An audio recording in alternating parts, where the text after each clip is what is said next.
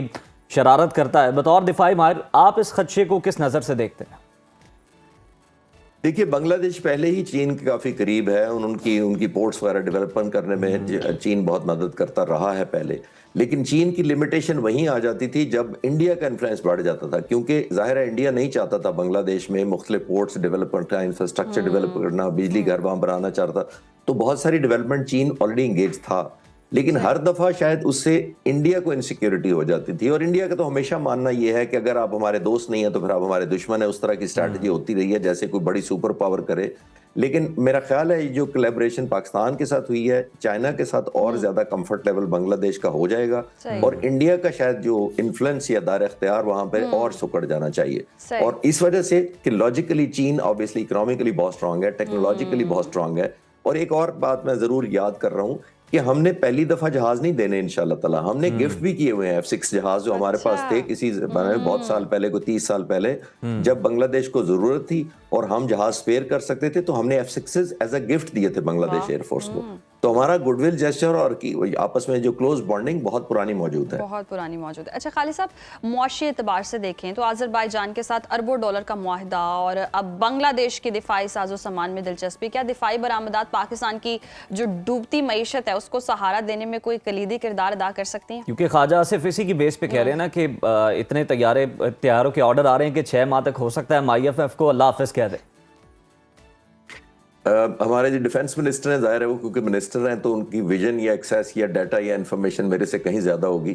تو آپ کو ضرور ان کی بات مان لینی چاہیے، لیکن جہاں تک میرا نالج ہے میں یہ ضرور کہنا چاہوں گا کہ یہ ڈیفنس کی جو انڈسٹری ہوتی ہے دنیا میں سب سے زیادہ ریونیو جنریٹ کرتی ہے دنیا میں گلوبلی، اسی لیے دیکھیے ہم اکثر تجزیہ نگار مجھ سے کہتے ہیں کہ بڑے ملک امن ہونے بھی نہیں دیتے دنیا میں، وہ اس لیے نہیں امن ہونے دیتے کہ ان کا اسلحہ بیچنا بند ہو جاتا ہے، تو بہت سارے جہاز، فائٹر جہاز، سب سے ان جتنے ملٹری اکوپمنٹ ہوتا ہے اس میں سب سے مہنگا فائٹر جہاز ہوتا ہے، تو جب ایک ملک کی الحمدللہ کیپیبلٹی پاکستان جیسے ملک کی فائٹر جہاز بنانے کی ہو گئی ہے تو اس میں کوئی شک نہیں ہے کہ ایز اینڈ وین ہم اپنی کیپیسٹی بڑھاتے جائیں گے، اور اسپیشلی جو گروئنگ ملک ہیں جو اپنی ڈیپینڈنسی کم کرنا چاہتے ہیں، جو اپنا لیور آف انفلوئنس یا بلیک میل بڑے ملکوں سے ہٹانا چاہتے ہیں، تو ان کے لیے پاکستان ایک بہت بڑی ایک سورس ہو سکتا ہے الحمدللہ، کیونکہ ہم نے بیٹل ٹیسٹ بھی کیا ہے، پروو بھی کیا ہے، ٹیکنالوجی بھی ہم دیں گے الحمدللہ، جس کی لوگ ویسے بھی لک فارورڈ کر رہے ہیں، بہت سارے ملک ہم سے ٹیکنالوجی کے علاوہ اگر ہم نہیں بھی دے سکتے تو وہ ٹریننگ ضرور لینا چاہتے ہیں، تو اس لیے مطلب آئیڈیل سچویشن میں پلیکس ہے پاکستان ایئر فورس اس وقت الحمدللہ، ملٹری پوائنٹ آف ویو سے بھی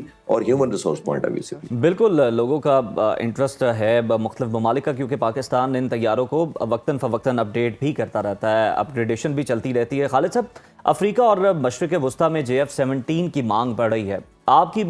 رچ انفارمیشن کے مطابق بنگلہ دیش کے علاوہ اور کون سے ممالک ہیں جو ہمارا اگلا بڑا کسٹمر ہو سکتے ہیں، ہمارے کلائنٹ ہو سکتے ہیں؟ کیا ایران بھی واقعی دلچسپی رکھتا ہے؟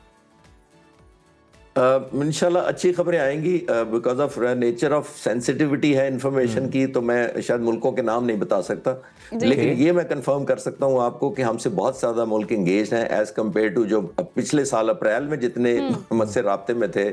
مئی کے بعد جو الحمدللہ پرفارمنس ہوئی تو بہت سارے لوگوں نے، بہت سارے ملکوں نے، لیڈرز نے یہ ریئلائز کیا کہ یہ نہ صرف ایک ایئر فورس ہے جو سیلف سسٹین کرتی ہے، ریلائبل ہے، آؤٹ پرفارم کرتی ہے ایسے ملک کے خلاف جو ہم سے بڑا ہے، تو ظاہر ہے الحمدللہ اللہ کی مرضی کے بعد کچھ نہ کچھ تو ہے، ہماری لیڈرشپ میں ہے، ہمارے pilots, engineers, technician, air defence controller, سب میں کچھ نہ کچھ تو بات ہے،